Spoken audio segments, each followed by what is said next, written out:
Welcome back to our YouTube channel. We are glad to have you back. Today we are going to discuss about lion, on how it adapts in the jungle for survival. Just grab a seat and enjoy the show. Now, how do lion hunt in the jungle?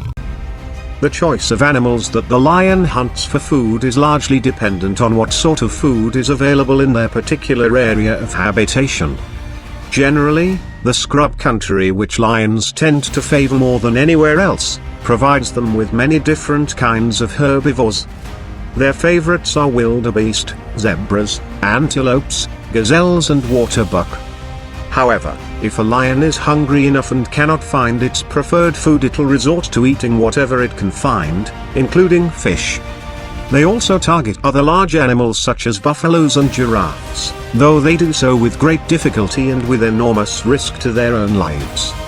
Indeed, many lions injure themselves when they try to control bigger animals. It's not uncommon after such an encounter for an injured lion to be unable to partake in any future hunts. Most hunting done by lions is under the cover of darkness. In the gloom of an African night they can easily observe and stalk their prey without the threat of detection.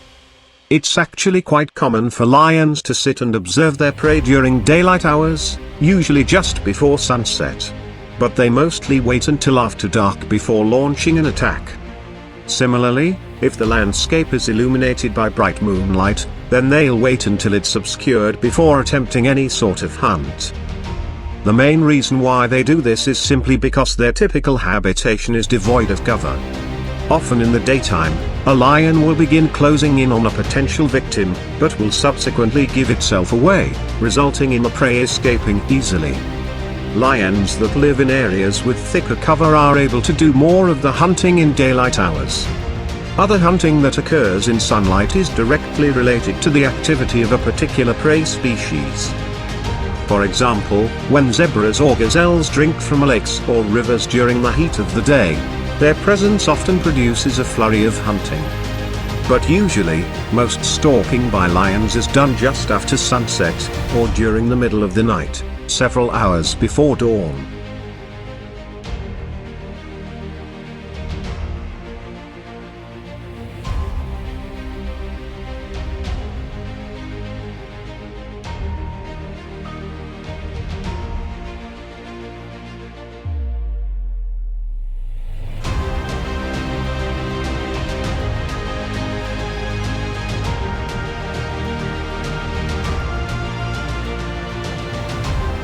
In addition to the fact that their senses are not especially sharp, there are several other reasons why lions are not quite as proficient at hunting as other predators. As well as blowing their cover, they pay little heed to the wind's direction, which frequently allows their scent to be carried ahead, thus alerting their prey to possible danger. However, despite these obvious inefficiencies, prey is so plentiful in most of their range, that these shortcomings are almost irrelevant. In Eastern and Central Africa, the great herds of herbivores vastly outnumber the lion prides. Generally, they kill off about 1 out of 15 of the zebras, gazelles, and other animals in the area. Not only do lions have little effect on the populations of their prey, they also contribute little in terms of controlling their numbers. In fact, the number of herbivores taken by lions in Africa only represents the amount that would be lost in the region's next drought. As well as having a plentiful supply of prey, there are other factors that help to make up for some of the lion's hunting deficiencies. Their inattentiveness to the wind does not discourage potential prey from coming into sight. This is due to the fact that at certain times of the year, the scent of lions is detectable by other wildlife throughout much of the region, particularly near any water sources. So it would be utterly impractical for the herbivores to avoid these areas just through picking up the lion's scent. By our standards, lions are fast. But when compared to fleet-footed herbivores, they are rather sluggish, thus justifying the existence of a pride. Only by working as a team were these lionesses able to tackle an animal as large and dangerous as a Cape buffalo. Another, or to put it more accurately, the most important reason that lions are able to find enough food is that they usually do their hunting cooperatively.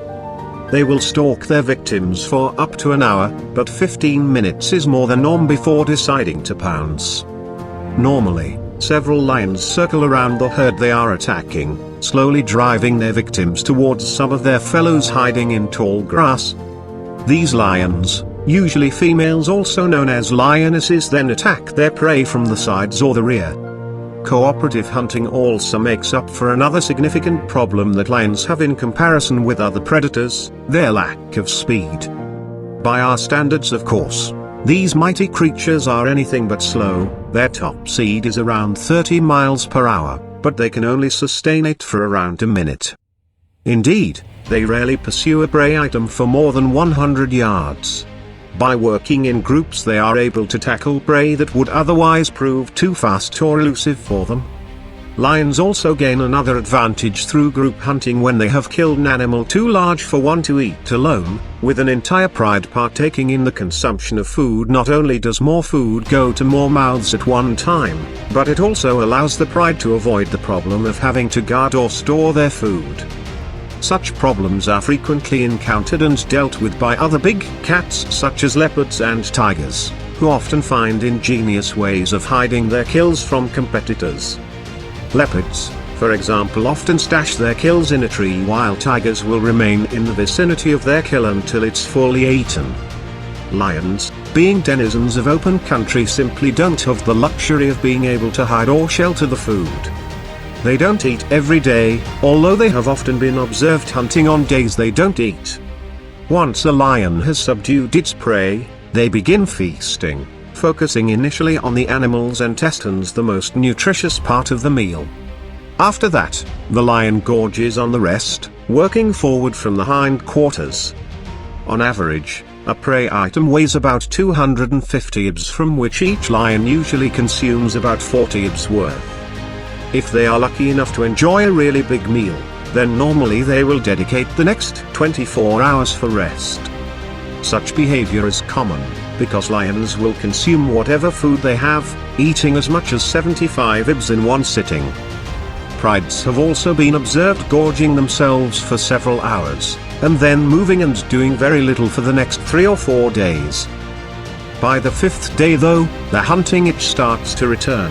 They begin to walk around and resume observing the masses of herbivores dotted across the landscape.